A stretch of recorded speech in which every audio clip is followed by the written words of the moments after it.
Hello, hello. Welcome. Hoping some people trickle in here and are not stuck on the other placeholder stream. StreamYard was being weird and we had some. Anyway, change of plans today. Dr. Susan unfortunately had some family stuff come up last minute and isn't able to join me today. So we are once again pushing that stream back to our usual spot on Tuesday. But I had this blocked out and I haven't been on in a little bit because I was on vacation last week. And so I wanted to stick to it and get on today and chat for a bit. I have a million topics running through my mind and I couldn't really decide on one to talk about today. So we're going to kind of just have an ADHD day because that's what we do here, right? I'm going to roll the intro real quick, give people a minute to come in, and then we'll kind of jump into the day. And I got a new fidget, and I'm going to try and remember not to bang it on the table. So if you're hearing that and it's driving you crazy, yell at me in the chat.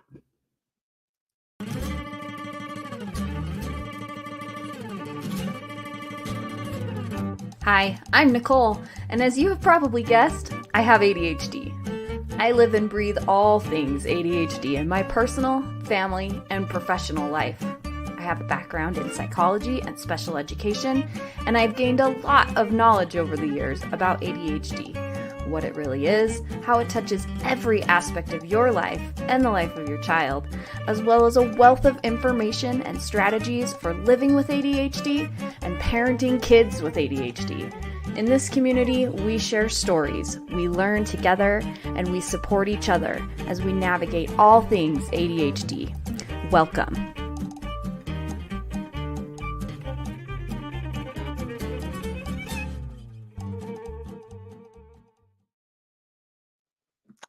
Alrighty. So just to get started with kind of some chit chat. If you are here on replay crew or you're coming in late, please remember to do those YouTube-y things because I don't know, the algorithm doesn't seem to like me right now, which is my fault for not being very consistent, I'm sure. But like for our audience to be able to find us when I'm here and for new people to be able to find us as well, trying to reach that first goal of 500 subscribers so that we can open up memberships because I have lots of ideas for things I'd like to do for members only. Yeah. So if you're here or if you're coming in late or if you're watching on replay, do those YouTube-y, like, comment, subscribe things and share with anybody you think might like to be here with us. So, I'm like so scattered today. So I think I'll start with one of my question cards, get me rolling. And I think we're going to go with 90s because that's just where I've been feeling lately. I've been listening back to some great music from when I was in high school, and I just feel like the 90s are fantastic. So let's find. Here's a good one. What amazed you about the internet the first time you logged on? I don't necessarily remember the first time I logged on to the internet. I am fairly certain that, I mean, there was like, we used some kind of very basic stuff at school. I remember in the computer lab for like doing a research project, but it was like, I don't really, while that was the internet, it wasn't like me using the internet, right? It was like school stuff. So, but I do remember when we got, consistent internet connection at our house. And I think probably the first thing I like looked up on my own that wasn't like with my parents or school related was probably hamsterdance.com. I wonder if hamsterdamps.com is still around. I'm going to have to check. It was like the best thing ever. Oh, it's not. Okay. Does anybody remember Hamster Dance? I have heard the audio from it lately in like. Okay, here it is, the original Hamster Dance. Let's see.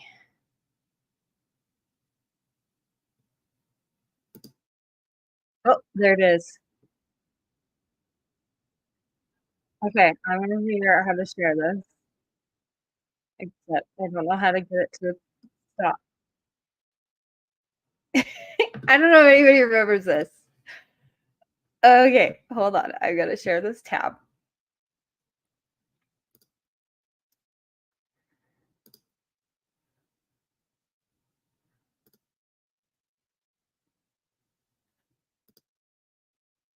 And who knows if audio is gonna work because I know people have been having issues with that. Okay. Let me get it playing. This is the beauty of hamsterdance.com. This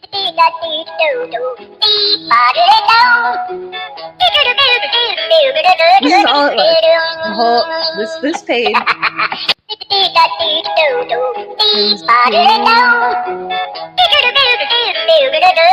That's it. That's all it was. Hamsterdance.com. I distinctly remember like that looping over and over and over again and just being like, what is happening?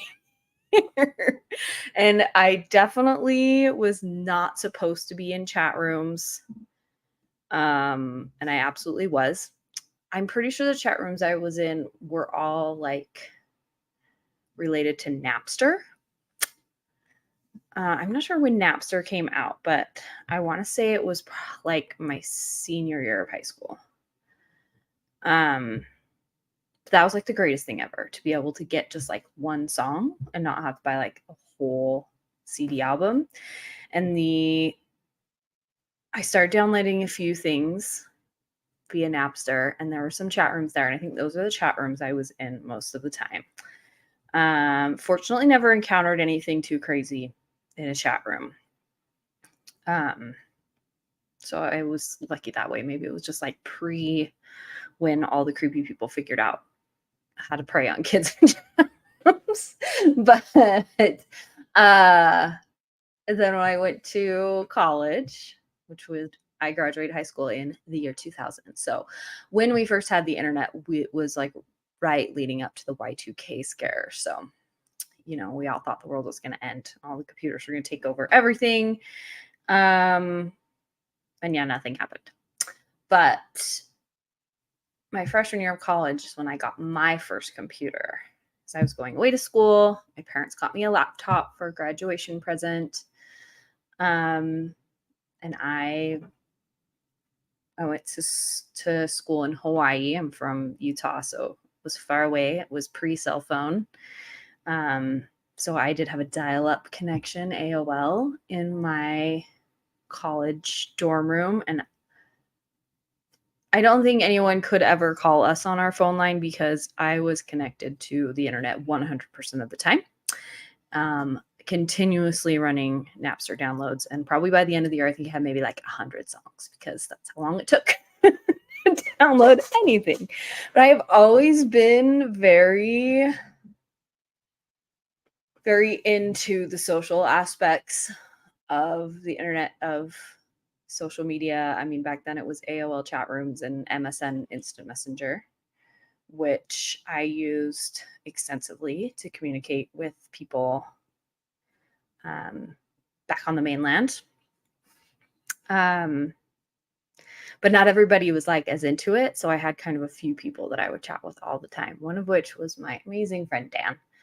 And Dan and I really weren't friends so much in high school. Like we knew of each other. We had like a lot of mutual friends, but the two of us weren't really that great of friends. but we were both kind of people who always jumped on all of those bandwagons really early. MySpace, Facebook, anything I could kind of get into that way. And he was the same way with new tech. And so we just always ended up having this. He's one of my very, very best friends. But I would say 98% of our relationship was through various forms of chatting over media. Later text messages, but through social media, MSN Messenger and AOL Instant Chat back when I was in college. And oh, God, a lot of feelings coming up with that one. Dan lost, well, I don't want to say lost a battle. Dan battled a very severe depression for a very long time and lost his life to depression 6 years ago, 7 now. I have to look up the date. Let's see. I think 6 years ago, this coming August. I still miss him all the time.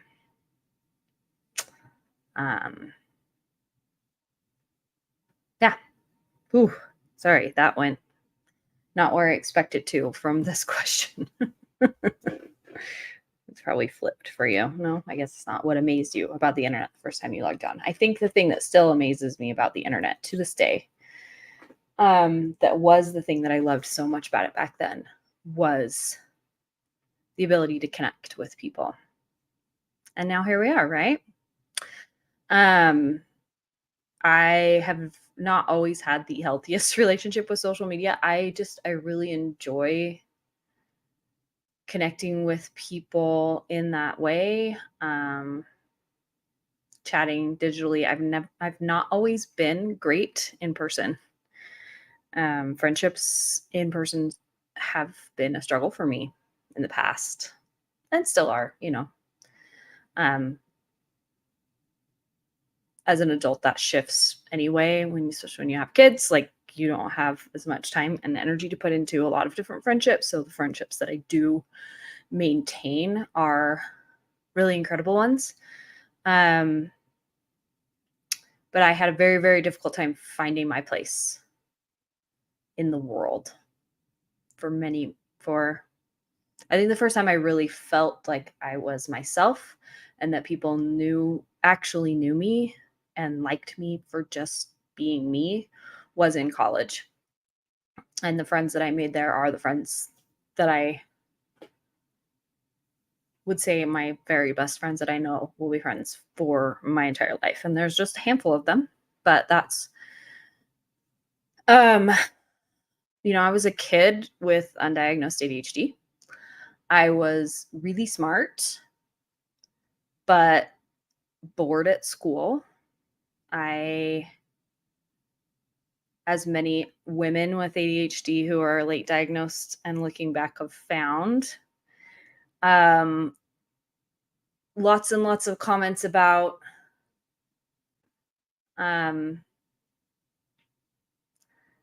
on my report cards, behavioral comments about talking too much, right? Talking out of turn.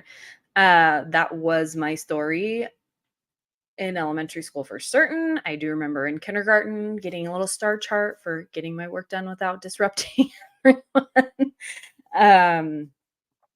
So that was very much my story. I had some incidents of pretty significant bullying that I didn't realize was bullying until much later. By people who had been very, very close friends of mine.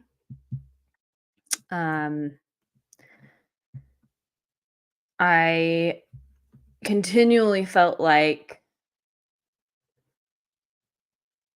I didn't understand why people didn't like me. Like I was just annoying, but I didn't know why. I was a loyal friend, always. That's still, I think, if you're gonna, pick a few words to describe yourself, for me, loyalty sometimes loyal to a fault. What is one of the things I think all my good friends in my life would describe me as. Not necessarily always present, but dependable, there when you need me, loyal to a fault. Um, and that may have come out of this, these incidents of having very, very good close friends who suddenly and without warning kind of dropped me, right? And me trying to figure out what I did wrong and why these really good friends were all of a sudden mean. Um, I'm not sure if I've talked about this, if I told this story before, but the first one was so when I have one sister, she's about 5 years younger than me. Um, and when my mom was pregnant with her, she had a lot of complications and she was on bed rest for about 4 or 5 months. I was about 4 years old, right? And it was over the summer. And I spent pretty much all day, every day at this one friend's house with her and her family. We They had a membership at a local country club, and we spent the days at the pool and playing doing tennis lessons and very very privileged kinds of things. Um, but I don't remember friends before this particular friend. She and I were basically sisters at that point. We spent all of our time together. We were in the same class in kindergarten. And that was one of the problems. And at my elementary school, and I think still to this day, this elementary school, when they find out you have a best friend one year, they intentionally put you in separate classes the following year so that you'll meet new people. So we weren't in the same class in kindergarten. We were in the same class in first grade. So second grade comes along and school does their thing. They separate us out. And a new girl had recently moved in and was in the class with my friend. And she and I still lived right around the corner. We walked to school together every day. Um, our families were still very close. Our parents were best friends as well. Um, it was like on Christmas morning, we would open our presents and then we would call each other to be like, "What did you get?" And like we spent all our time together outside playing. We lived just up the street.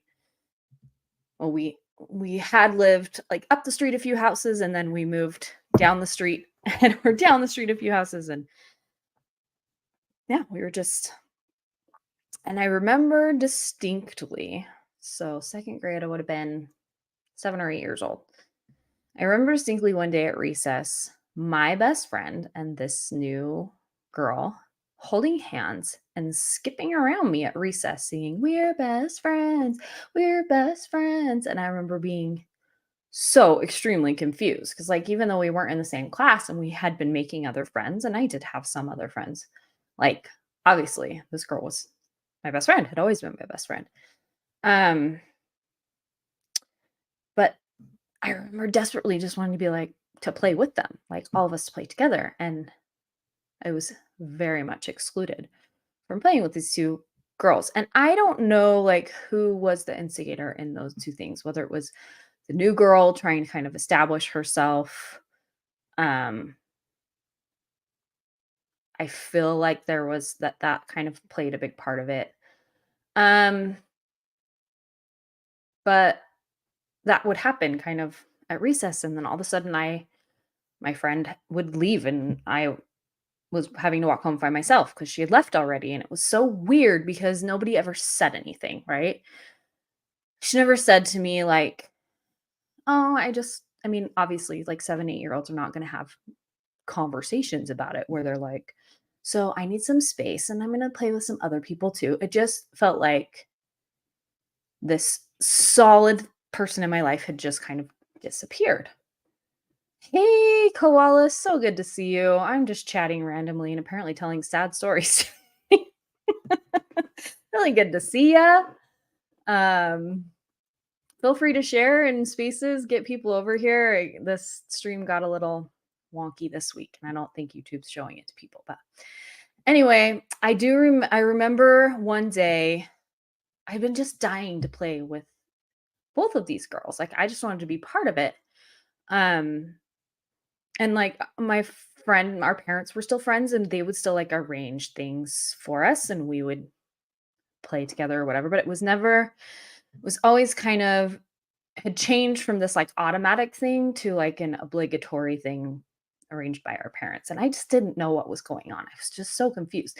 And I was definitely an internalizer kid. I didn't talk to my mom about stuff. I still don't. It's always been how I respond to things. I just have always been kind of independent. And I don't know if that was from a young age or if that kind of happened when my mom was bedridden for so long and like she wasn't really available to me. If that was when I kind of went to this, oh, I just have to take care of it myself because I don't remember. I was too young. But that's just always been the way I am. My sister and I are very different that way. My sister's out there, everything.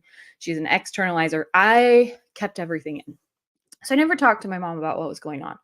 But I do remember one day they finally invited me over to play, and I was so excited. Again, this is second grade, so 7, 8 years old. I think I was, yeah, I don't think I turned 8 yet.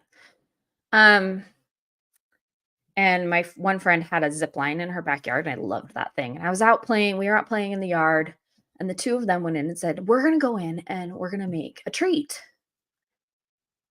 And I was like, "Great. Well, I'm going to keep ziplining. Let me know when it's ready." They were like, "We're going to go make a treat and then we'll let you know when it's ready. We're going to go make chocolate pudding." So, I don't know, 10, 15 minutes goes by. I was just kind of playing in the yard. And they said, "Okay, come in." And we went into the kitchen. I remember sitting, they had kind of like a countertop with like bar stools, and they were kind of on the kitchen side. And I was sitting on the other side, and there were 3 bowls, and they were eating their chocolate pudding. And they handed me a bowl, and I just stuck my spoon in and took a bite, and it was mud. And I don't remember reacting except kind of freezing up. And they just laughed and laughed and laughed. And I think I just went home because I didn't know what else to do. I was just like so shocked by what had happened. I don't really remember kind of what happened after that, but I remember that being kind of like this turning point for me of just like not being able to figure out what's wrong with me and why this person wasn't my friend anymore. Like it didn't compute in my brain. It did not make sense. I couldn't logic it out, and I never told my mom that story. I told my mom that story I think 5 years ago, and she was like livid. She's like, "Oh my gosh, I had no idea this was going on." I was like, "I know, because I didn't tell you." And things like that. That was like kind of the worst, kind of most obvious example. But things like that happened with these 2 girls quite a bit that year and the following year. Till I made some other friends. I had another best friend in 3rd through 6th grade, and in 7th grade, something kind of similar junior high happened where, I was invited over to hang out, and then her brother took me out in the hallway and said, "Nobody really wants you here. You should go home." And again, just not knowing what was wrong with me and why people didn't seem to want me around anymore. So that's kind of how I went through. It was very similar. It happened with other friends later. It happened with another friend. After that, I made this other best friend. We were inseparable in 7th and 8th grade. And towards the end of 9th grade, maybe it was beginning of 10th grade, she called me on the phone and said, "I don't think we can be best friends anymore. You're holding me back socially." So yeah, the reason we kind of got talking about this was that I had a hard time with friendships, and I have always been a little bit more comfortable with a little bit of distance, or maybe just, I don't know, friendships online. like, my friend Dan that I was talking about before. Ooh, that's gonna make me cry. Um,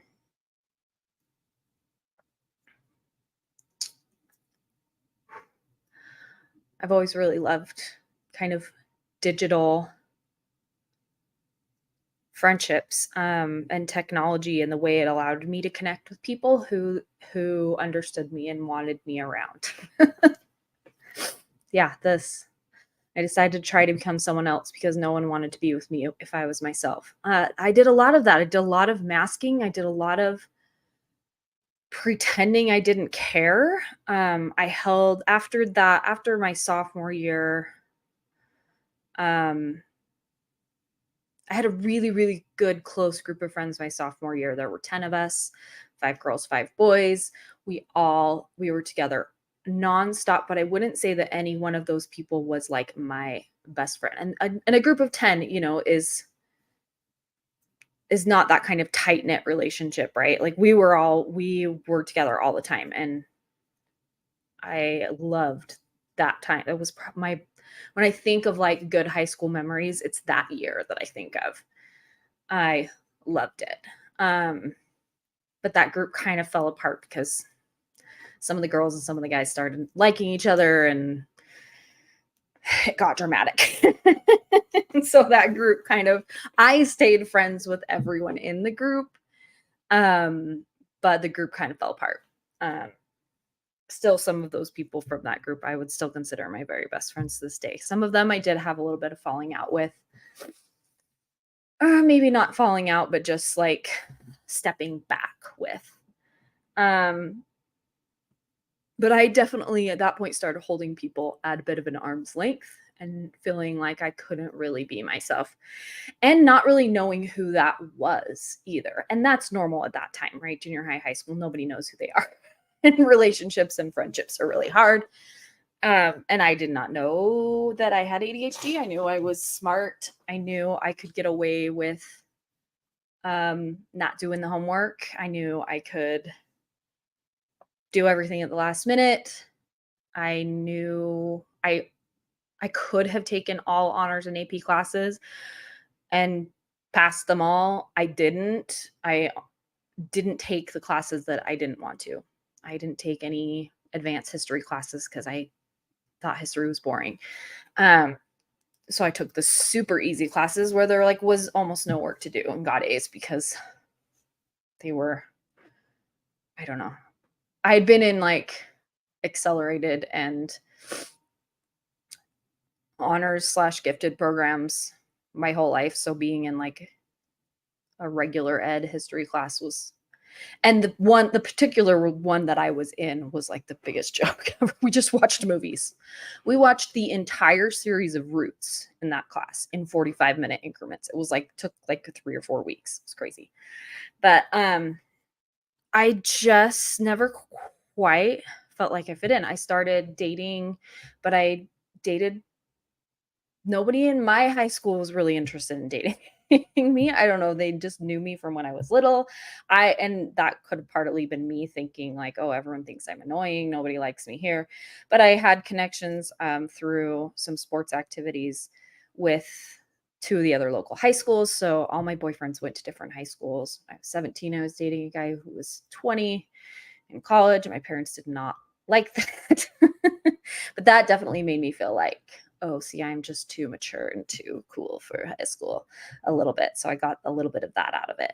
But I did find that, oh, look, there are people that like me somewhere. Though none of those dating relationships lasted very long. I never dated anyone for more than 3 months, really, until I met my husband. 3 months was about my limit, either where they got annoyed with me. I don't know, I didn't have any really bad, heartbreaking breakups except for that one guy who was older that broke my heart. That's a story for another day. But about 3 months was kind of where I started to feel like maybe they were getting too close, or it was high school. And I grew up in Utah, and I'm a member of a church where a lot of dating was fine, but kind of one-on-one dating for extended periods of time and getting really, really close, especially physically, was not encouraged. So I think that was another reason why I kind of 3 months was about where I would go. Starting from when I was about 16, really until I met my husband when I was 20. And that one stuck. Anyway, this whole half hour of conversation came from this question of what amazed you about the internet the first time you logged on. And really, I think it was more in college a few years later, those online friendships through MSN Messenger, AOL Instant Chat, and those things. Hello, welcome, Trunk Monkey. Thank you for being here. I think it was those friendships through kind of digital platforms that is why I like the YouTube community so much. I've always I like social media. It hits my dopamine for sure. Yes, it's the animal chat. Welcome to my zoo. That fits. We got squirrels and monkeys and koalas, right? Oh yeah. But yeah, I am coming up on. I need to now. I'm like have to look it up. Because I want to say it's 6 years, but if it's been 7, okay, yeah, 2018. So 6 years. Okay, good. So I'm not losing it, because if it was going to be 7 years since I lost Dan, I was going to feel like, I don't know why that feels worse than 6 years, but gosh, I miss that guy so much. He was a really, really, really good friend. I mean, honestly, I would not be able to do what I'm doing right now if it weren't for him. He gave me the camera that I am using right now. That is my photography camera, but I've adapted it to set up for this. God. Ooh, I may just use this minute to say, if you are struggling with depression, if things in your life feel too big and too scary, stay, please. Stay for your people.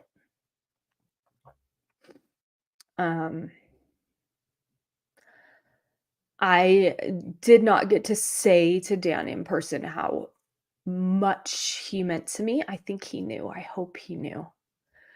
I have felt his presence in my life in the last 6 years, and actually in lives of my children, have felt very strongly that he has orchestrated some things in our favor. So I know that he knows what he means to me, but say the things to the people you love. And if you are in a place where life feels too heavy and too hard, I hope you will choose to stay.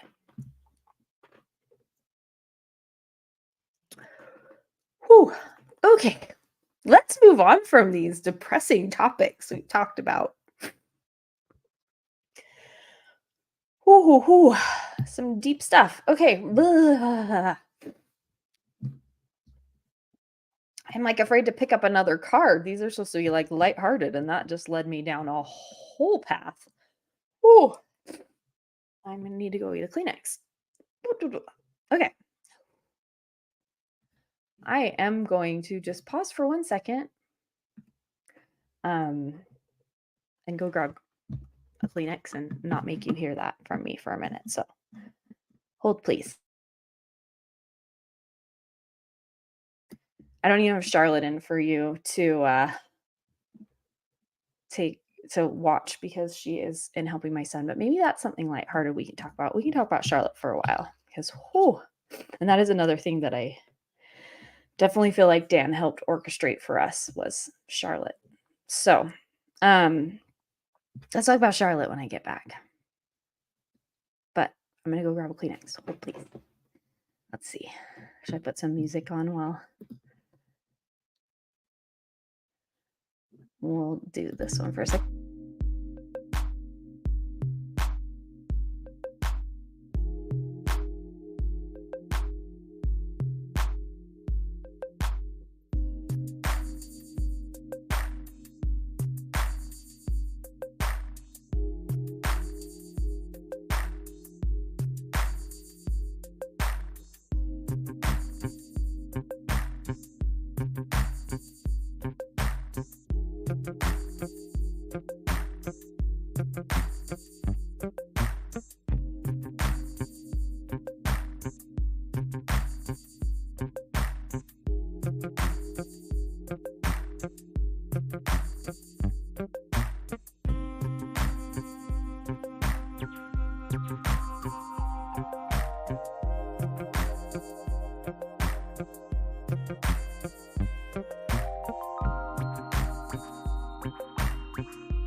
Okay, well, I'm a little decided to put on a sweatshirt, and the comedy of errors that was just me putting a sweatshirt on and putting it on backwards 3 times.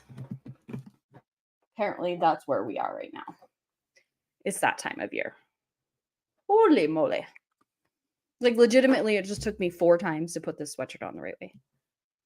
It is 100 degrees in Utah right now, but my office is in the deep, dark corner of my basement, and it's where the AC blows the strongest, and it's always freezing in here. So, I had to put on a sweatshirt. Okay, let's move on to a lighter topic, shall we? Shall we swoop? Because my swoop makes me laugh.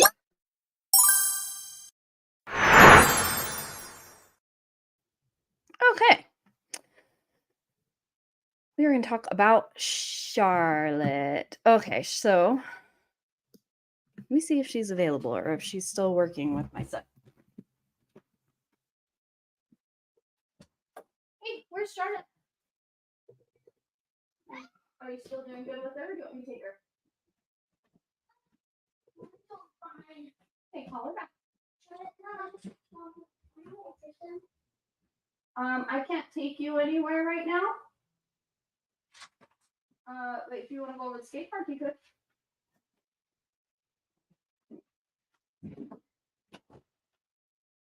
Okay, no, Charlotte is not available.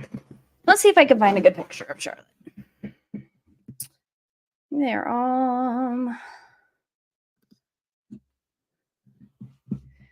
so Charlotte is a standard poodle. She is my son's. So my youngest, I need to come up with nicknames for my kiddos. I want to protect their privacy as much as possible.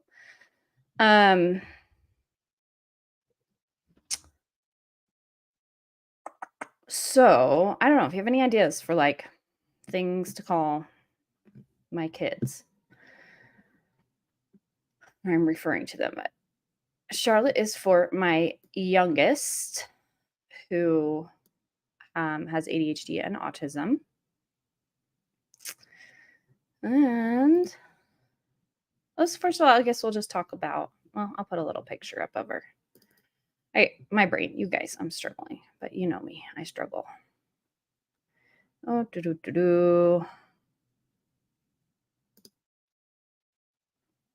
Here's a good one.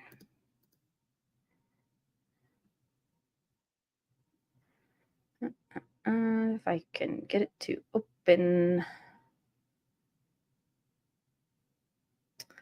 I gotta figure out how to do this in a way that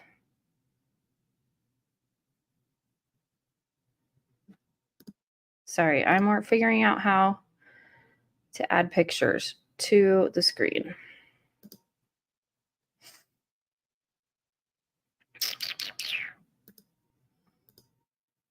Because I am a professional, right? All right, maybe if I just create a folder here. I'll create a Charlotte album, and I will put the pictures that I can share there. And then see if this works.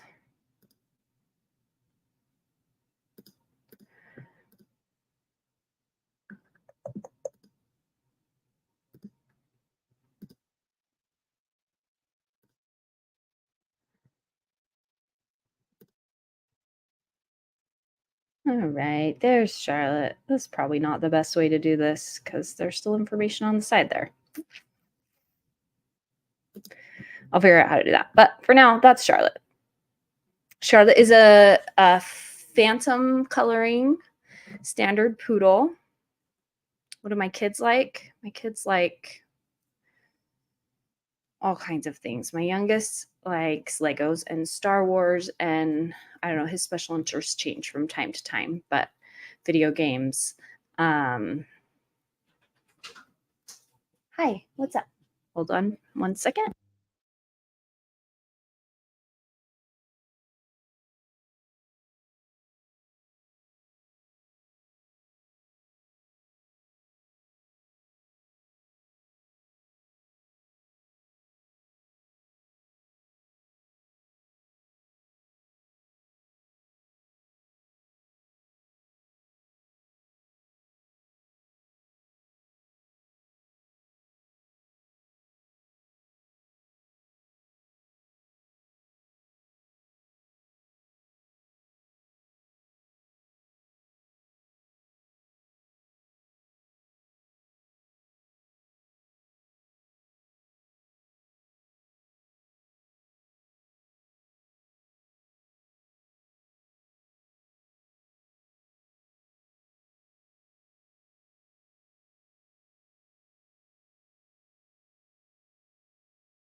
All right, sorry about that. Summer, it means kids. I've got to come up with something. I don't know. Maybe I'll just create alternate names for them. We'll see. Right now, I'll just call him Thing 3. So Charlotte is a standard poodle. So let's back up and talk about why we decided to get a service dog to begin with. This can be the service dog discussion that I've been talking about having for a while. I am going to make another video just about that, but you guys don't mind hearing the same stories multiple times, right?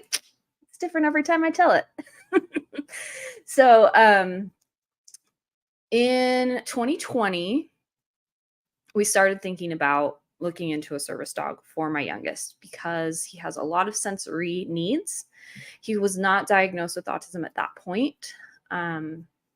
He has extremely severe ADHD, but he still was not sleeping through the night. So he is now 8, and he did not sleep through the night consistently until he was about 7.5. And until he was about really almost 7, he was out of bed almost every night and in our room. We had to sit in a chair in his bedroom for about an hour while he fell asleep at night. And then every time he woke up, it was the same thing. Like even from the time when he was a baby, like as a newborn, he was a kid who couldn't fall asleep without like my arm on him. Like he didn't nap during the day, even brand new from the hospital, unless I was laying down with him. He just has always required someone's presence and needed kind of that sensory pressure. I don't know. I can go through his diagnosis story. Yeah. we can talk about that. Well, we'll talk about it. Kind of goes along with the Charlotte story, so maybe we'll get there on the way. But anyway, so that was him. So we knew from birth, my other two kids also have ADHD, but we knew from the get-go that this was a kid who had high sensory needs. And it was getting to the point where like the sleep thing was really affecting my health. And we had a good family friend who has a child with autism who had more is definitely a high he's more of a level 2 autism. He had a lot of language delays and things like that, and they had recently gotten a service dog, and it had like completely changed their lives. Huge language bursts, able to, go to doctor's appointments and do things that were kind of impossible before, handling anxiety, things like that. This service dog I had watched the change in this kid from this dog. And it wasn't even something that I knew was possible. I didn't know about autism service dogs. I didn't know much about psychiatric service dogs apart from PTSD work. I did not know the range of things that service dogs can do. But this friend was actually a good friend of my sister. We were talking one day, and I was just talking about how the sleep issue was really becoming a massive problem for all of us. None of us are getting any sleep because the minute he kind of got into a lighter stage of sleep, rather than kind of just turning over and falling back asleep, he was up and out of bed and in our room. Sometimes we would just pull him in our bed and fall right back asleep, but then I'm not getting good sleep because he's all up in my business. We don't have a large enough bed to have 3 people sleeping in it. Or it was take him back to his room, sit in the rocking chair in his room while he fell back asleep, another kind of 40 minutes. So it was just a lot of interrupted sleep. And, you expect to be sleepless for the first, year of your baby's life. You don't expect that for 6 years, right?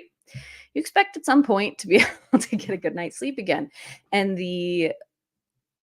that chronic sleep deprivation was having massive impacts on my physical health and my mental health. So yeah, that's kind of what first my sister was like, what if you got a service dog for him? And it was early 2020. We kind of started thinking about it. We made an appointment with the trainer to kind of talk about what could be possible and whether we thought like it was a good candidate and what kind of dog we would need and what sorts of tasks could they perform, all of that kind of stuff.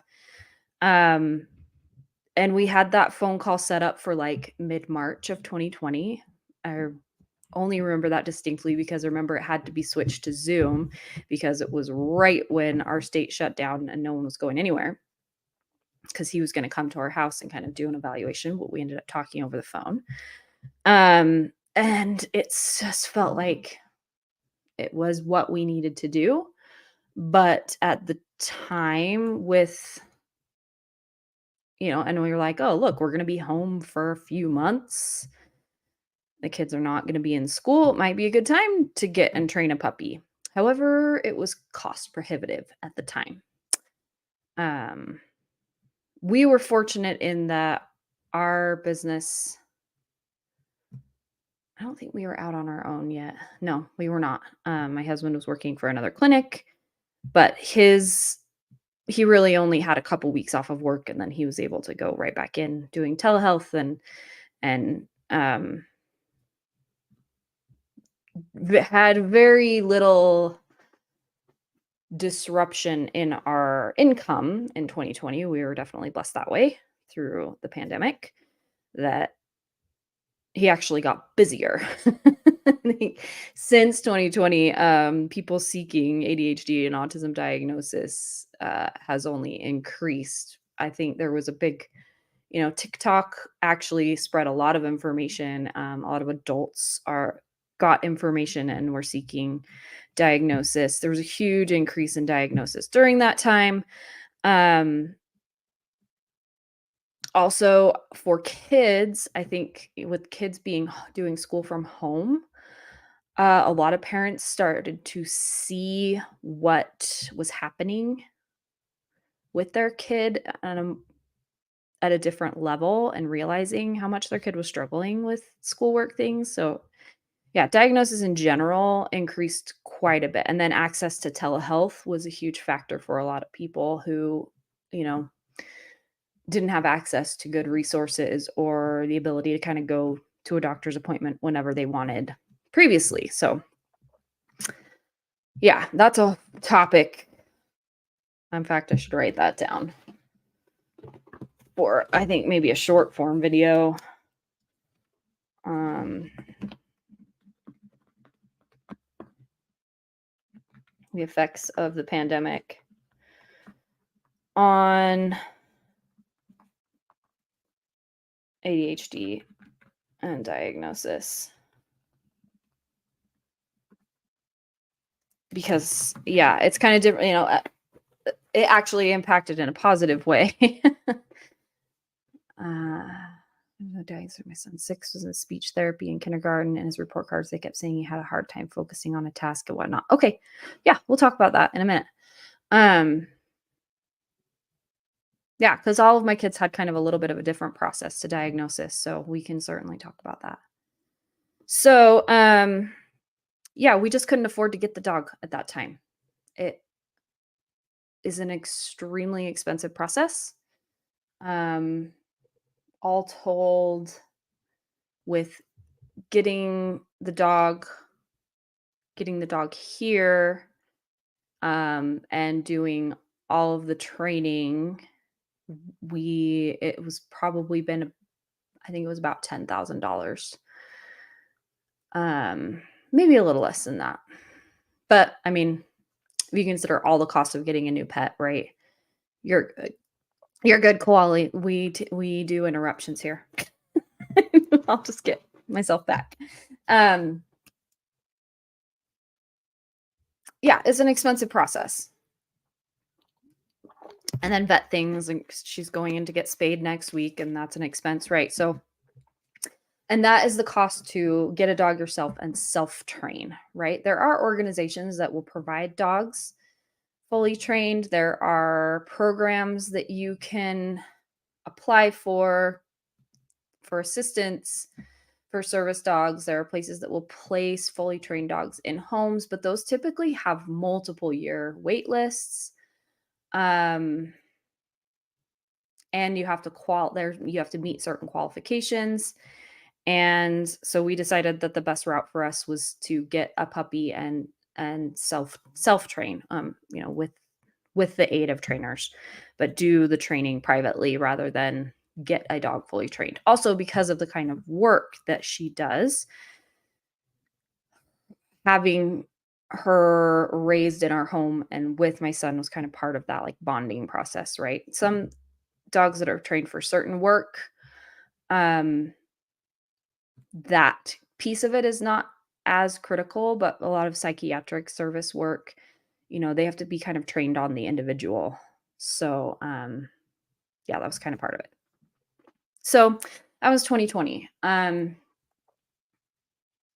In fall of 2022, this particular child was having massive amounts of struggle behaviorally. Uh, a It started with a trial of a medication that went badly. He just had a bad reaction.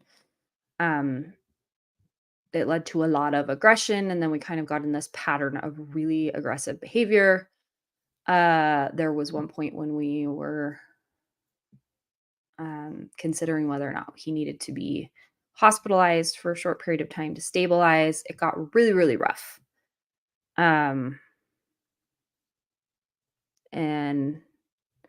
I was speaking with some family as we were kind of in the middle of all of it, of the worst of it.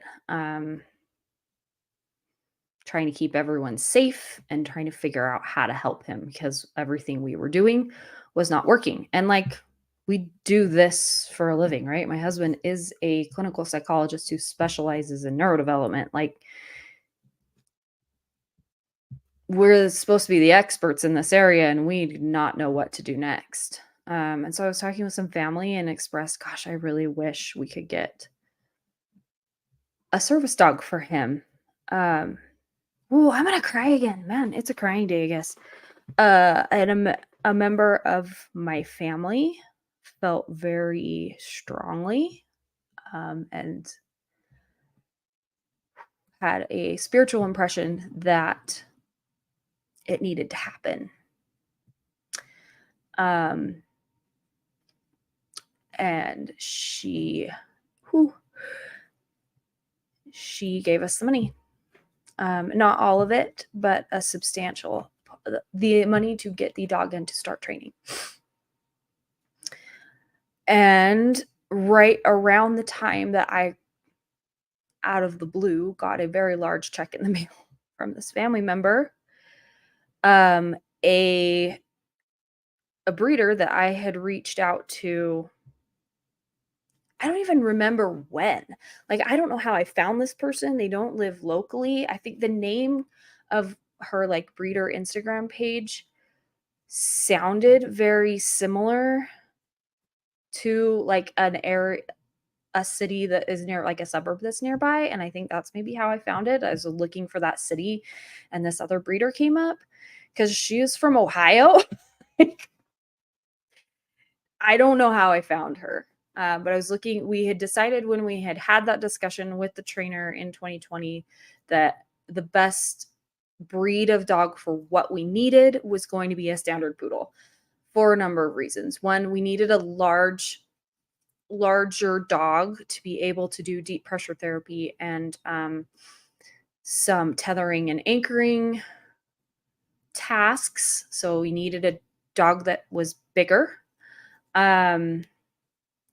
Because I knew the dog was going to be spending a lot of time sleeping in his bed, and we have another family dog. It's a border collie Springer Spaniel mix. He sheds like crazy. We get him groomed. It's not a big deal. I don't mind some dog hair around, but I didn't want his bed to be full of dog hair. And also we wanted it to be easier for us to travel with the dog because she's going to be coming everywhere with us. We do have some extended family that have some mild pet allergies, and we didn't want that to be a hindrance to not be able to go and visit grandparents or aunts and uncles, right? Because of dog allergy. We didn't want to be an imposition on those people because we were going to bring the dog with us. And, not everybody wants to have dog hair in their house. So we decided a well-bred standard poodle was going to be the best option. We didn't want to go with a doodle because for a number of reasons, they can actually be difficult to work with and train. And you're not guaranteed that poodle coat, right? And so that was important to us. So we knew we wanted to get a standard poodle. So anyway, this breeder, right around the time that I got that first check from my family member, this breeder sent me a DM on Instagram and just said, hey, I have puppies that are due in 2 weeks. If you're still looking for a dog. Part of the process of getting a service dog is choosing the right dog, right? And so we wanted our trainers to be able to evaluate the puppies and pick the right one. So there were a lot of questions they had about what kind of temperament tests do they use, what kind of early breeding training do they do, and also would they guarantee us the first pick of the litter. Now there had been other people who had put down, she's like, right now you'll be third. And I wanted to make sure, like, if we put a deposit down on this puppy, that if there wasn't one that worked out, that, we wouldn't be out that money. This breeder was awesome and really excited about our story and wanting to help. And so she gave us some concessions on her usual procedure of, puppy picks. And, she's usually a non-refundable deposit, but since, we couldn't guarantee that there would be a dog that would fit, but we were fairly certain. The previous litter they'd had with the parents of this new litter had two dogs that tested well for psychiatric service work. And this breeder just so happened to use a very specific program for early training for puppy development, early neural stimulation, and temperament testing that was designed specifically for identifying dogs for service work, as opposed to kind of the most widely used temperament testing, which they're looking for certain traits that they think will be good for service work. But this particular breeder used this other program that was designed to identify working dogs. So it all just seemed to be, working out. We needed our trainer recommend that we get a female because of they said, typically if you can choose, you want to get opposite sex of that. Girl dogs will bond better with boys and boy dogs will bond better with girls. But that the temperament is most important. But if you have the choice, if they both look the same on paper, that male to female is best. So that's what we were hoping for. We had, the puppies were born. They're so cute. There were 7 puppies and 6 girls. So already we were like, our chances are great. And we waited 7 weeks from when puppies were born for temperament testing. And 2 puppies from the litter came back as having the right temperament for service work. So we hopped on a Zoom call with our trainer and with the breeder in Ohio and started talking about these 2 puppies. They brought them out, let our trainer kind of watch them, and then they showed us this. Let me see if I can pull it up, and hopefully the sound works. Let me find it. Where's it gonna be? I should have been looking for all these pictures while I was talking, but then I lose my words. So give me just 1 second to find this video because it still gives me chills to this day. And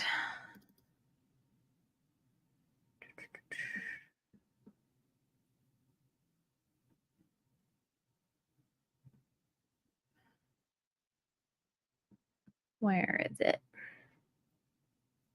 So one of the tests that they do to find service dogs or to test the temperaments of these puppies is they have the person. Let's see if I can open this.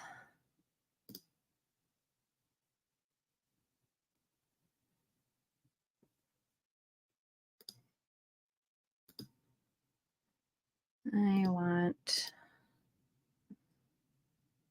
don't want it to play music. What is it doing? Anyway, so they run the puppies through kind of a series of trials. And what they did,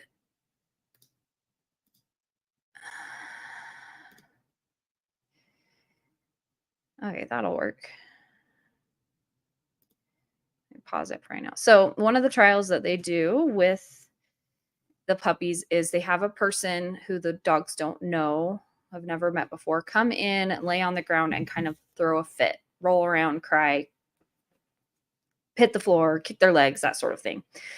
One of the things that we needed this dog for was to kind of interrupt meltdowns, kind of identify his anxiety levels and like when he's getting ready to fly off the handle, and go in and help him to regulate, right? So they have the person kind of lay down and throw fit and see what the dogs do. The primary thing that they're looking for is to make sure that the puppy doesn't like run and hide in the corner, right? That they aren't afraid of that. So they kind of rate them on this scale of like how do they handle this scenario? They do a bunch of different scenarios. loud noises, kids running around, right? Because they're trying to help families choose the right dog, basically. So if you have a dog that's really timid or, overly confident or overly stubborn, right? They're all going to kind of show up differently, and they want people to be able to pick a dog that is good for their family. So this is how Charlotte reacted. Um,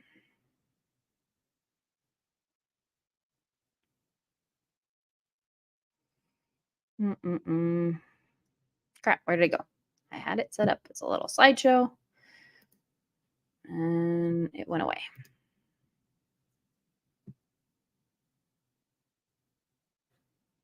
Hold the phone.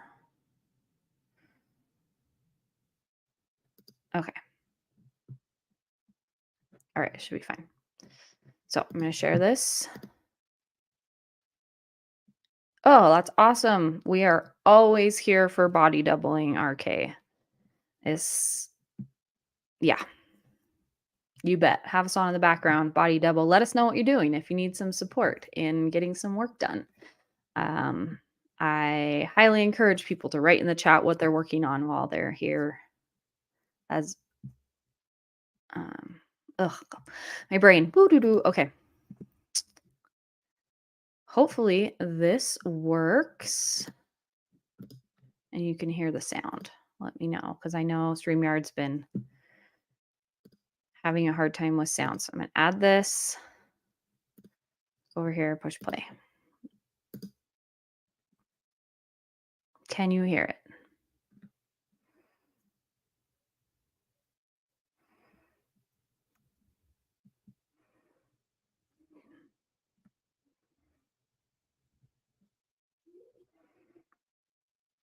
Dang it. I don't know why there's no sound.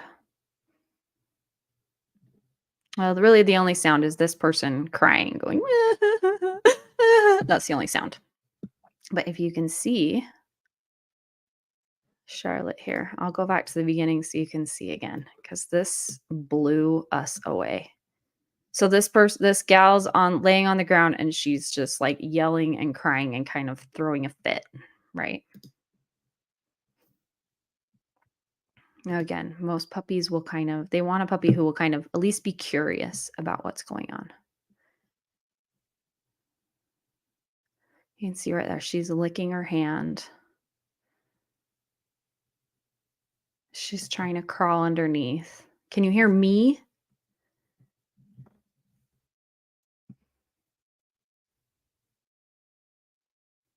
And she's crawling under to try and help. Yeah, way more than curious. She wanted to get in there and fix it. So when we were looking at the two dogs' profiles, they were very, very similar. This puppy, okay, I don't know why you can't hear me. And I don't know what YouTubers do when they go try and fix something, because I am new to this and I really have no idea how it works. I just try stuff. So yeah, I don't know what the something is that people try and fix, because I don't have anything. We're learning. Anyway, Charlotte, the one thing that was a little bit different is she was a little bit more pushy and stubborn, which our trainer liked. He was like, "Oh, I wish it was just a little elevated on this with the other dog," because we need her to be persistent. If she needs to go in and do a task, that she won't just get that.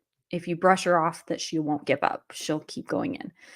That trait is sometimes a little annoying with other things. She is very persistent, but that's what we needed. But this video right here, as soon as we watched it, I got chills and started crying. And our trainer said, that one, that's the one. So yeah, about 2 weeks after this video was filmed, we flew her out. We started training immediately, like the day we brought her home from the airport. The trainers came, started puppy training. We did puppy, then we did basic obedience, then we did public access, and then we started working on her tasks. And now she's considered fully trained. We do still work with her every day on some of her tasks and obedience, and it's kind of an ongoing work in progress. So she was born in February of last year. She's about a year and a half now. So we'll see how it goes, how much of that we need to continue doing over the years. She's still considered a puppy for another 6 months, but she's amazing. So I'm going to try and find a few pictures to show you what she does for us. No, not only 2 weeks to be fully trained. 2 weeks after that video, she came to our home. Fully trained. So she passed her public access in November, which this dog was a dream. She came and she learned things so fast, and the pre-training that the breeder did with her, she loves to work. When it's work time, she is on and focused. She loves her job. She's incredible. Our trainers work with people all the time, right? And every time they came to work with her, everyone was blown away by how quickly she picked stuff up, how fast she learned her tasks, how amazing she did at public access. Nothing fazed her. We started taking her everywhere we possibly could from the minute we got her. So she to develop that kind of exposure to new environments. We took her at 2 months old to an indoor skate park that's in a warehouse, very, very loud. And she just sat and watched. Like, she's just amazing. Every time we tried something with her, we were just completely blown away by how well she handled everything we threw at her. Nothing fazed her. She's incredible. In fact, our trainer, this breeder does not do a lot of litters. But our breeder was like, we need to know anytime our trainer was like, we need to know anytime this breeder has another litter of puppies, because whatever she is doing, Charlotte was perfect. It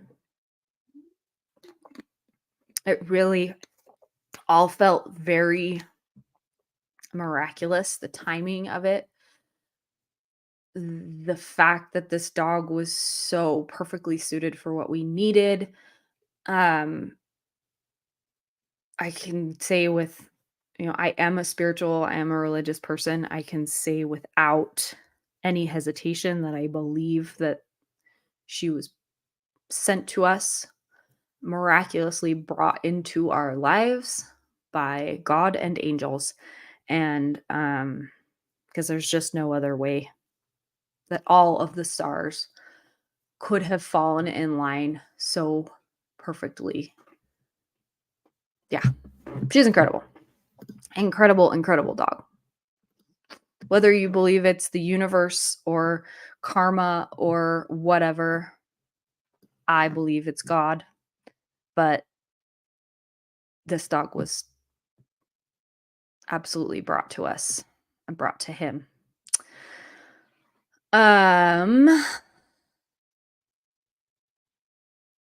Let's see. I'll find some other. I want to show you the first time.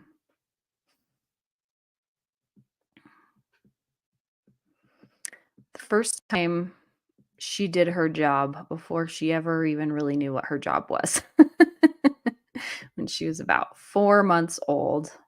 Like I said, we had been taking her everywhere with us.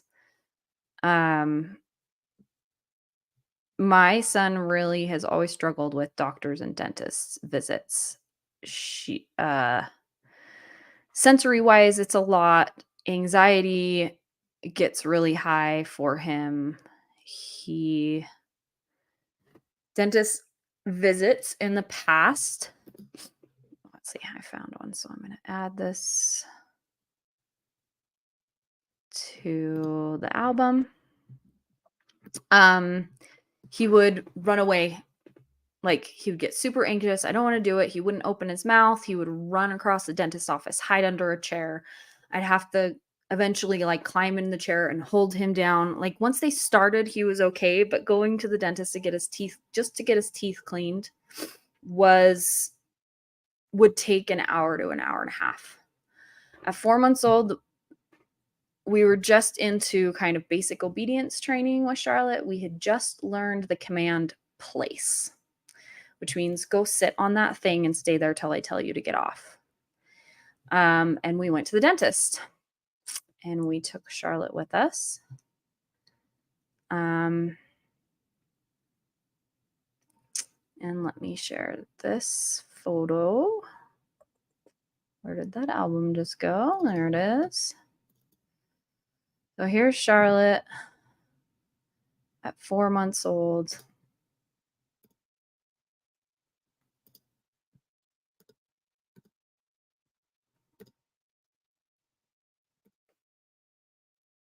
All right. At the dentist. Let's see if I can make that so that you can just see the picture better.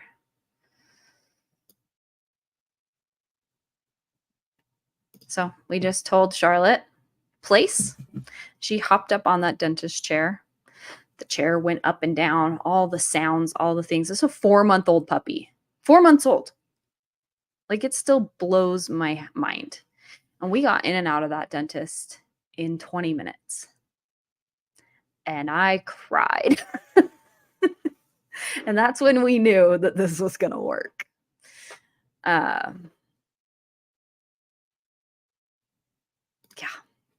Pretty freaking awesome. That was a year ago. That was in June of last year. February, March, April, May. Yeah, 4 months old. Amazing. Since then, we've had doctor's appointments, getting ears checked. He had strep throat twice and had to have his throat swabbed, and just did it. Charlotte sat down there by him. He wrapped his little arm around her and opened his mouth and let them swab his throat. He's gotten shots. He cut his finger open and had to get stitches, and it was all just no big deal. He had to get fillings done, and last time we had to fully sedate him to do fillings, and this time he did it with just laughing gas and some numbing. That in and of itself is a freaking miracle. So last week was the first time not the first time we traveled with her. We traveled with her to some family, but it was the first time we'd flown on an airplane and done all of that. And she was amazing and she crushed it. And being able to tether them together in public places keeps him by us. He's not wandering. It just takes so much stress off and helps him so much. And he adores her and they are the cutest thing. And she's a freaking miracle. So that's the story of Charlotte.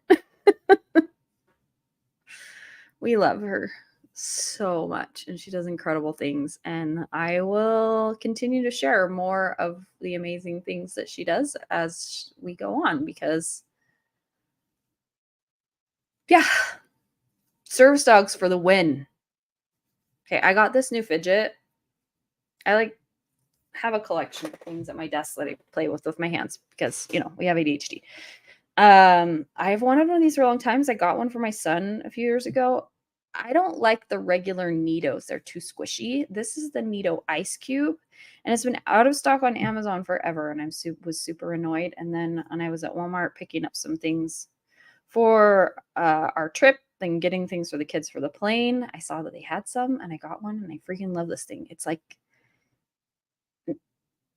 It's more solid, and then it gets its shape back, and I just play with it and I put it down on my desk. And so if you hear it, if I'm okay, I just dropped it on the desk. I'm trying to remember not to just gently set it on the desk. If you are hearing things and it's bugging you, please tell me and I will switch to a different fidget. Do you want to see the fidgets I have around with me? Or the things I use for fidgets? I like polished rocks. I'm not a big, huge believer in crystals and woo stuff, but you wouldn't necessarily know it by looking in my room because I've got my Palo Santo, and I've got this cool thing that I love that I got from somebody, and I have a bunch of little crystal things. But I like this one has a good like thumb thing in it. Where are my other ones? This blue one that's a little more smooth. It doesn't have like a as much of a thumb thing.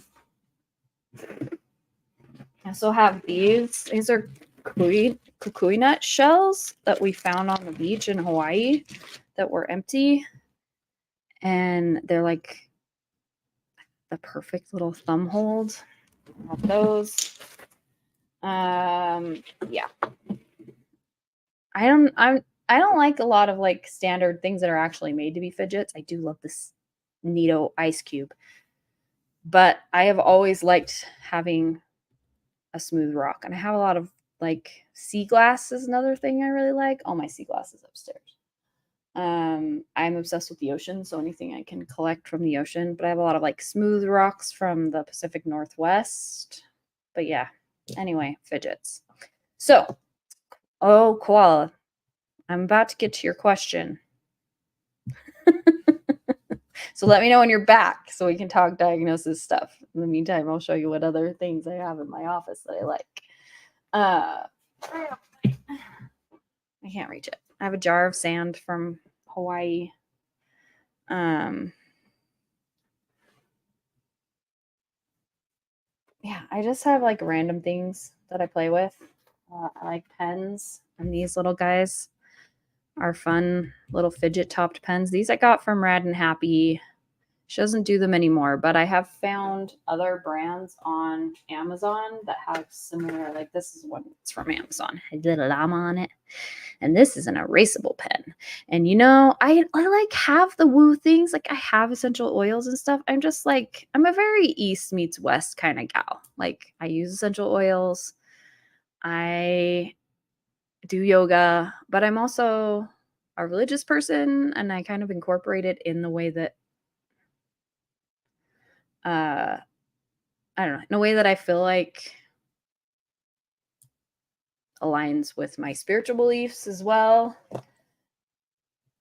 And I'm not like a person, I have a hard time believing, and I'm sure there are people who have a hard time believing that if you like pray to God that it's going to make any difference. So whatever, to each their own. But I do have a hard time believing that there's anything in like a rock that's going to change my life. I don't know. I struggle with that kind of stuff. But I do like the way they feel, and they're pretty. So I like to have them around. And if people tell me they mean something, great. Maybe they do. And it's not going to hurt me to have them nearby. But that's how I feel about the woo stuff. There are certain things that I do that many people would consider woo, and that my family does. I mean, I have quite a collection of essential oils. I don't believe that they do all the things that people claim that essential oils can do, but there are certain things like lavender for my skin, tea tree oil. They make things smell nice. Uh, Peppermint settles my stomach or when I have a headache. I have all kinds of things that we rub on our chests that I feel like are a healthier version of Vapo Rub that doesn't have petroleum in it, right? So like, yeah. Again, I'm kind of an East meets West gal. We have all those things. We have our oils and our all that kind of stuff, and we travel with a giant bag of prescriptions. It was kind of so we were traveling to Canada from the US. So the international travel. And there's different natural skincare. Yes. I have really sensitive skin. I react to everything. Like so the only like I still use more traditional makeup products, but more friendly brands.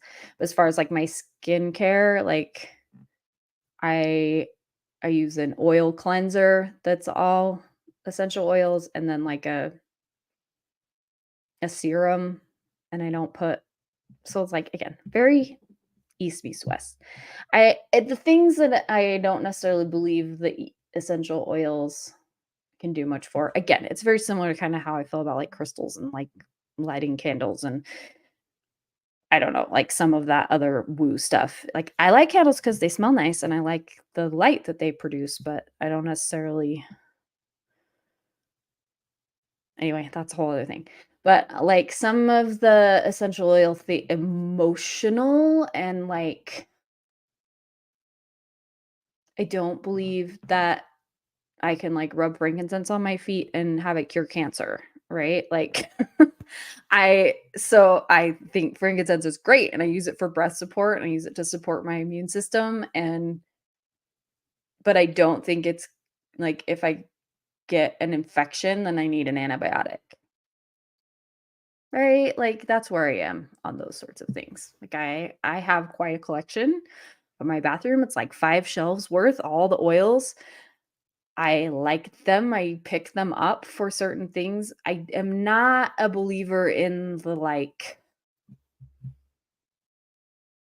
oh, my body will tell me what oil I need today and muscle testing and that I just am like, meh, on. Does that make sense? Again, I'm very like middle of the road on kind of everything. I'm like, yeah, that works. That works. That makes sense to me. That's too far. And like I have some people in my life that do believe it's like a cure all. Like I had a family member pass away from a curable cancer because they wouldn't go traditional medicine at all. They only went with like herbs and oils and things like that. And by the time they finally relented and went to a doctor, it was too far gone to do anything. So, yeah, bring me in the middle. Okay, koala's back. I was waiting for you because you had a question and I want to answer it. So, first question, which diagnostic I guess I'll just kind of walk you through the diagnostic process for all my kids. So, yeah, that's a whole other I've got some stories in my family. I keep wanting to like send a case number from a member of my extended family who was involved in some weird SovSit stuff about like 10, 15, maybe 12 years ago now and see if any of the LawTube people would go over the case because I'm very curious. I only know like what they told us and like what we could glean from the information. I don't have like the whole story, but I got some stories about and they were people who got really into a lot of woo stuff. So anytime they like a lot of that gets brought up, I kind of associate it with them and they got yeah. So that's a whole other thing about my particular like about things that get too far in either direction. I'll be in the middle if you need me. Anywho, let's talk about diagnosis. So, we'll start with my oldest. Um, he was always a bit of a firecracker. And he, as a teenager now, he was really difficult toddler. There's stories, man. Let's just say, if you have a kid who has had a lot of behavioral issues, very rarely has anybody told me a story about a kid they have that has ADHD that I cannot immediately relate to or have a thing like, "Oh, yeah, we did that," and plus 3 more. Like, we've done all the things. We've had kids throw rocks at neighbors' car windows just for the fun of it. We've had our own car windows broken because a kid just chucked something and it went through the back windshield. We've had injuries and people having to get stitches and staples because of impulsive ADHD things. We've had um Everything, just everything under the sun. Okay, let's just. But when my oldest was younger, I'm trying to remember what even we we knew he was incredibly smart, right? He was very highly verbal. Um, he was reading when he started kindergarten, he was reading at about a mid-second grade level. He loved a puzzle. He would sit and get a new toy and he would figure out all the possible things that he could do with it and then never go back to it again because he like mastered that thing, right? Like little kid puzzles, he would like sit and do it over and over and over and over and over again until he figured it out and then he would never pick it up again. Um, he was just really smart. And so we were trying to decide what to do with him for school. Um, he struggled in preschool, behavior was an issue. He would get a sticker for every hour that he didn't punch someone in preschool.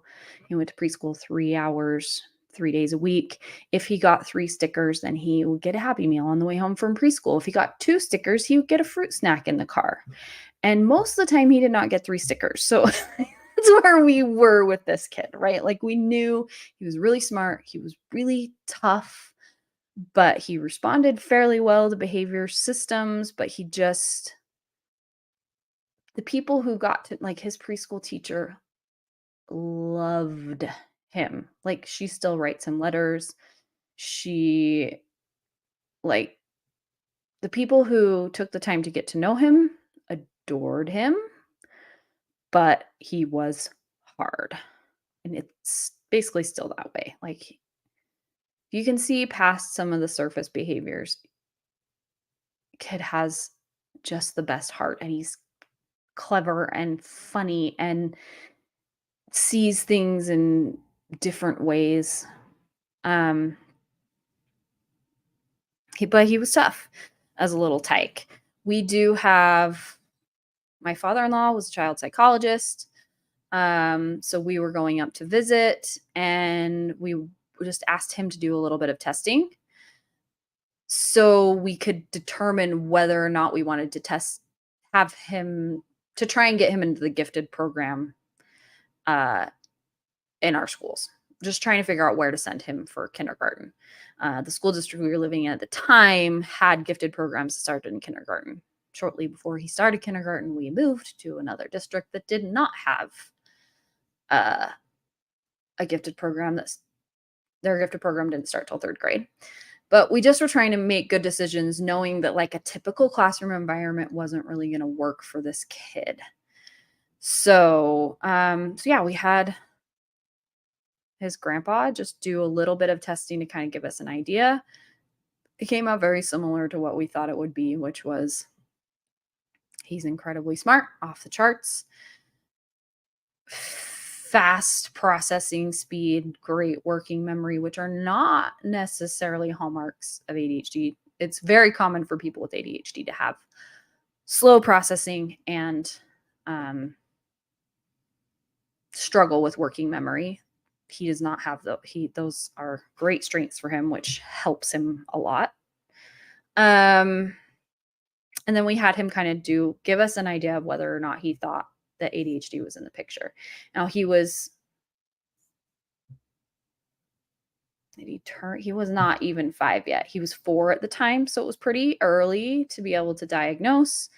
But he kind of gave us he's like, "Yeah, I did a few things and like it seems like that's the track we're on." He was still too young to do medication or anything like that, but it kind of just gave us a framework for how to set him up for the most success at school. He ended up in a charter school for a few years before he got into the gifted program. Um, for him, the big decision was it kind of just got more and more obvious that ADHD was there as time went on with him. And again, we have background in this, so we kind of knew what we were looking for. A little less so with our first because my husband was still in grad school at the time and all of that, right? He was not yet an expert in it, but I worked with a lot of kids with those kinds of issues when I was teaching. So we had a pretty good idea and then, spoke to the pediatrician and he felt like it all matched up. And so we didn't necessarily do complete neuropsych eval with him, just because of our circumstances.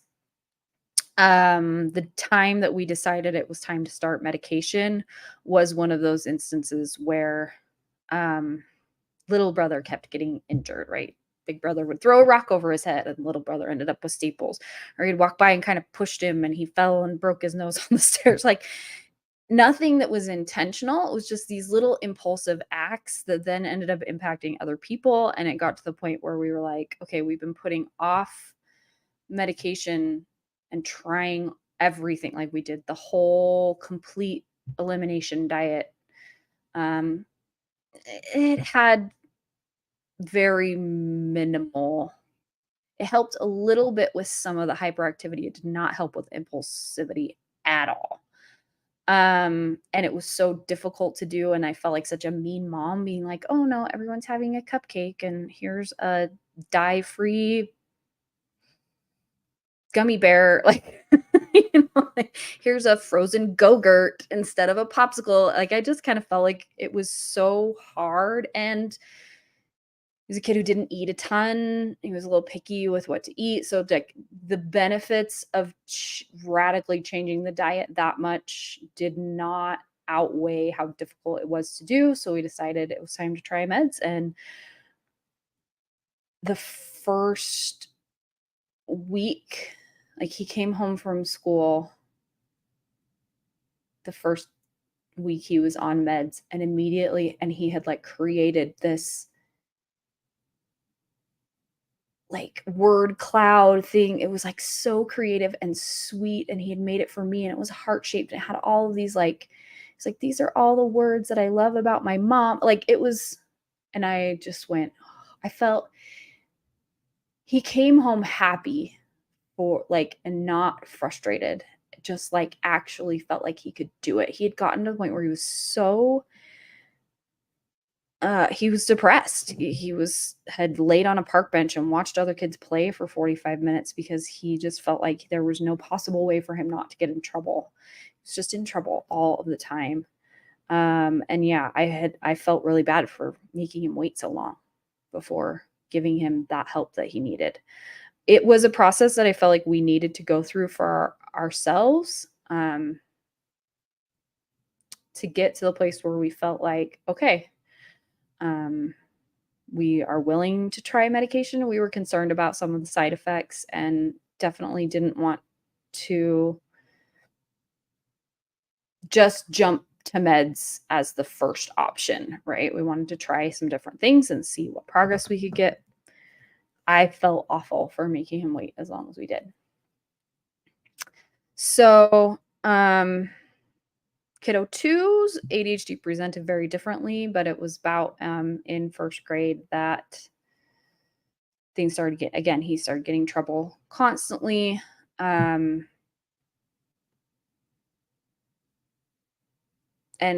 yeah, and we kind of felt like there's no reason to put this off.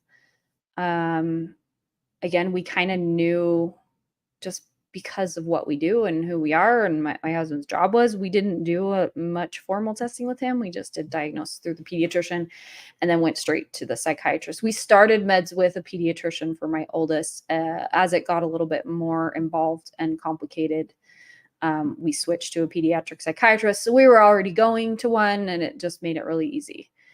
Did their teachers say anything like about a change in behavior with meds or that they were having a hard time? Because yeah, the teacher said a lot of things. Some teachers are better than others. And for some reason, first grade was a difficult time for both of them. Second grade was better. First grade was rough. First grade and fourth grade are the years that both of my kids had the hardest time with teachers.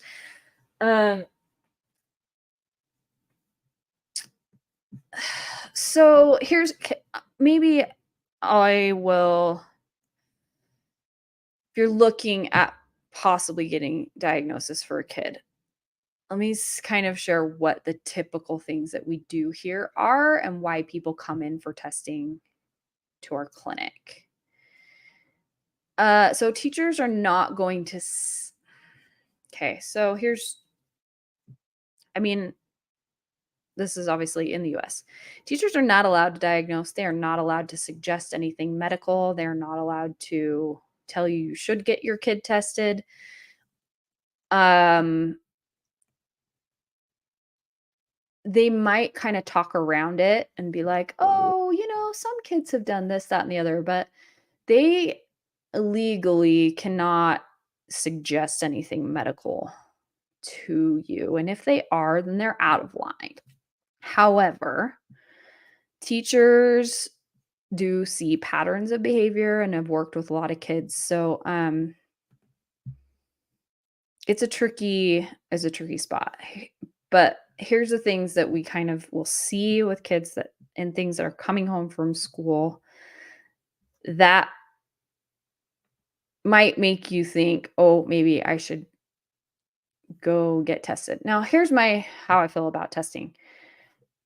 I am a person who likes information. And I had some kind of, I have my bachelor's in psychology. And when I worked in special ed, I have some training in psychological testing as far as identification for special ed services. Obviously, not the same level as my husband who has a PhD in it, but like I can generally read and interpret a, a lot of testing, like reports. I can identify some patterns and I know what a few things mean or might indicate. I can't diagnose, but I can be like, oh, this is something interesting. And here's some things that might help with this weakness, right? That's kind of more a special ed thing. But I always liked getting that information because it would help me to understand a kid better. I was like, okay, anytime I got a new kid in my classroom or a new file, the first thing I would read through their current IEP and their present levels of performance. And then I would go and pull out their most recent evaluation summary because there are pieces of information in that testing that would help me to be able to accommodate and know how this kid operates a little bit. For example, if I know a kid's a slow processor, I am going to give him instructions in a different way, right? Because if I just give him verbal instructions, then he's not going to catch all of them because his brain is slowing processing. So I'm going to give him one step at a time, or I'm going to write it down somewhere to accommodate for that processing speed difference. So things like that I would look for in evaluation summaries and in psychological testing reports as a special ed teacher. So I find that information, regardless of what diagnosis may or may not be there, to be extremely valuable. And that is kind of the approach that my husband takes in his practice that we take in our clinic is yes, we're looking for diagnosis. Is there ADHD or autism or a specific learning disability or not? But also from a framework of an individual profile of strengths and weaknesses, right? Because even if you have the same diagnosis, your testing might not look the same, right? Like I said about my other son, he's a super fast processor and has like his working memories off the charts. That's not typical for someone with ADHD. It's more common. It's not diagnostic, right? There nowhere in the diagnostic criteria does it say anything about working memory issues, but common profiles and things that show up is oftentimes people with ADHD have lower scores in working memory, like a discrepancy between their overall cognitive ability and their working memory, right? That's a really common profile for someone with ADHD. Again, not diagnostic, but a common profile. But we're going to want to know each individual. So for me, assessment and evaluation are not just a do they or do they not have ADHD, right? It is how does this kid's brain work? And how do they process information? And what kinds of skills are they lacking? What might be delayed and what's not? What strengths do they have? It's really common for gifted kids and for kids with ADHD, twice exceptionals, to have a what we call asynchronous development, where they're like really high in one area and really low in the other. And so maybe their average like IQ score is here, but they have certain areas that are here and certain areas that are here. So we want to know what those strengths are and what those weaknesses are. So I am all about getting an assessment to have that information in order to make good choices about how to help a kid or an adult, right? If there's anything in your life that you're struggling with, like, if you've got something health wise that you can't quite figure out, the first thing they're going to do is run some tests, right? They're going to make sure your kidneys are working. They're going to make sure your liver is working. They're going to check your heart. They're going to, and rule some things out, but also like just check your overall functioning. Sorry, my brain, you just saw the ADHD go derail. So that's how I feel about evaluations. Evaluations can be diagnostic, but the diagnosis is less important to me than the profile of strengths and weaknesses and the information.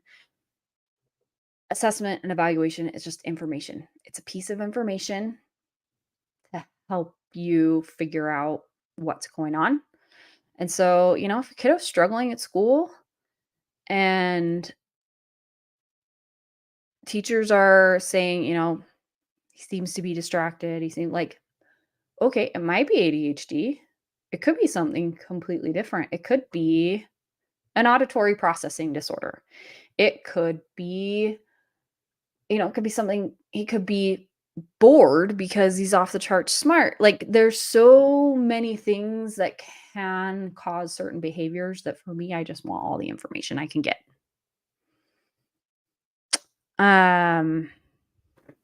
Yeah, it's just information.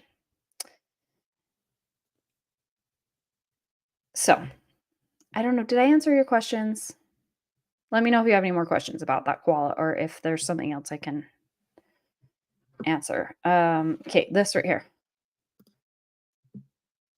What? Why did it just do that? Is it showing up for you? What's happening? Is that showing up okay for you? Because it's looking really weird on my screen. Can you guys see that comment? Okay, I don't know. What is it doing? Okay, weird. Okay, it was like, I don't even know how to describe what was happening. Anyway, I knew a kid who was really smart, and I remember he didn't know how to spell green. Yeah. So we kind of have talked about this before, but twice exceptionality, right? It's gifted kids who also have a disability, but ADHD, learning disabilities, giftedness, autism, those are all differences in brain development. They are actually all neurodevelopmental conditions. So if you have one, you're more likely to have another one because your brain has developed differently. So most people who are actually gifted, not just like really smart, not like high average or above average, but like another standard deviation up, considered gifted or highly gifted, they have that asynchronous development where not everything developed the same, right? They might be like crazy genius in one area and then like high average in another. Overall, they're still like crazy smart, but also the percentage of kids who have like a disability, like a dyslexia or dysgraphia or something, is actually higher with gifted kids than with the normal population, right? So like, I don't remember the percentages. I had a research article recently, but I don't want to take time to dig it out and find it right now. But it was something like double the percentage of gifted people who were gifted that had ADHD over the regular population. So, say the normal population, 6% of the population has dyslexia or ADHD or, some other neurodevelopmental disability. In gifted kids or in gifted people, I should say, gifted brains, that percentage is higher. So they might have a 20% chance of having one of those other brain differences because the brain's already different, right? So the fact that like he's super, super, super smart and couldn't remember how to spell green, like that kid probably has some sort of language-based learning disability, right? Like spelling is it's really actually very common for ADHD people to struggle with spelling. I used to be a really, really good speller, and then I learned how to speak French. And now I can't spell in either language because I look at a word and I'm like, is that right? Or is that how you would spell it in French? Or like it looks right, but I don't know if it's right. Anyway, now I'm a crappy speller. Thank goodness for spell check. Yeah. I don't know. What else do you guys want to chat about? I do have some other work I need to get done, so I should probably wrap up here fairly soon. But if you have any other questions or a topic that we talked about that you want to revisit, or if your brain goes into a ADHD squirrel mode, pop it in the chat. Otherwise, I think we'll wrap up here pretty quick. Thanks for coming and hanging out. I guess I didn't really have a ton planned for the stream because the information that I had planned was for our weekly chat with Dr. Susan, but she had some family stuff come up. So we just pushed that again back to I had family stuff come up on Tuesday, so we rescheduled it today, and then she had some family stuff come up. So we just pushed it to our next Tuesday stream, but we will be talking about I think it's emotional control is our next one. See, now my brain's not even there. We got a few more weeks. We have this 8-week series on executive functions that we're talking about on Tuesdays. That's usually just for 1 hour. A lot of information. Susan is a great resource. So it's fun, and she keeps me on schedule.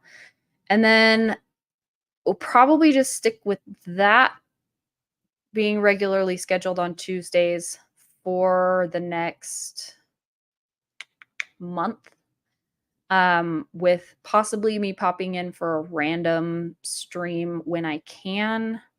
But then in about a month, kids will be back in school and I will be able to get a little bit more regularly scheduled. So now that I've gotten I'm going to add kind of one regular thing at a time.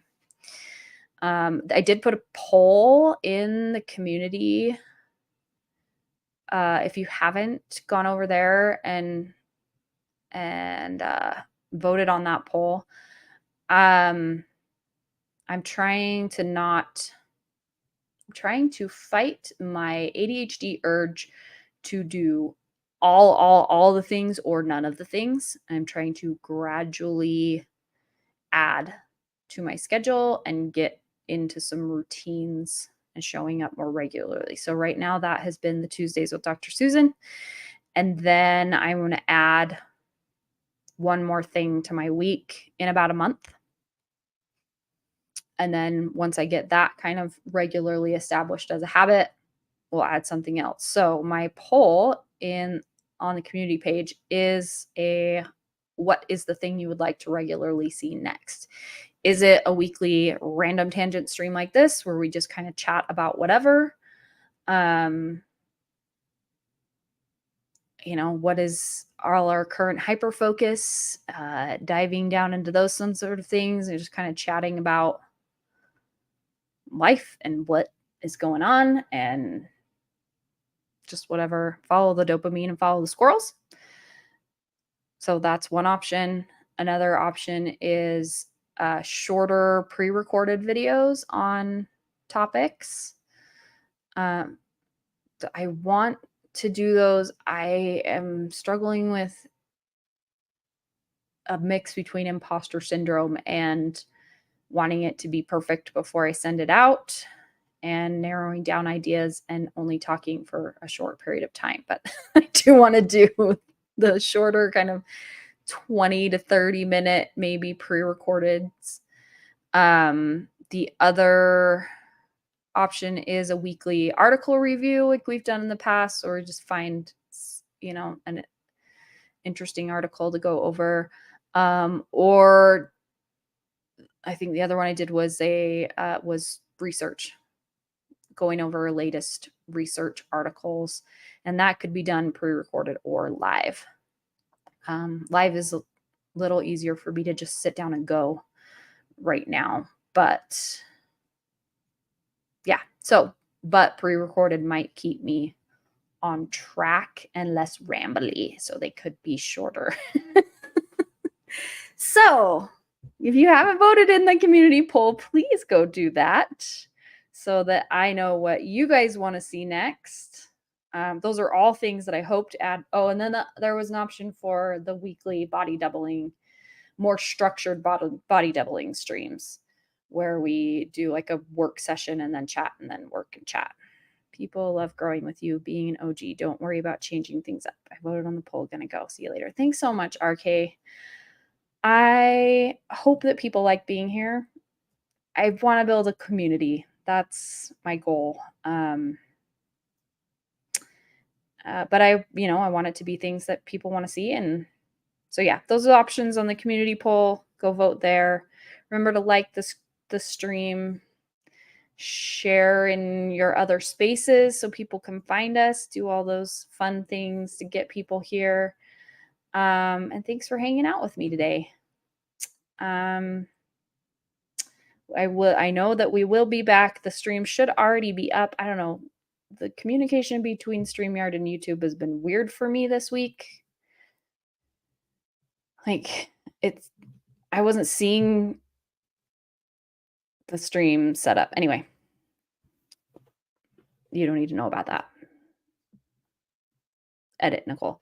But we will be back on Tuesday with Susan for that 1 hour, and then we'll take it from there. I think it will probably be a few more weeks before I'm able to kind of do anything else besides that stream regularly.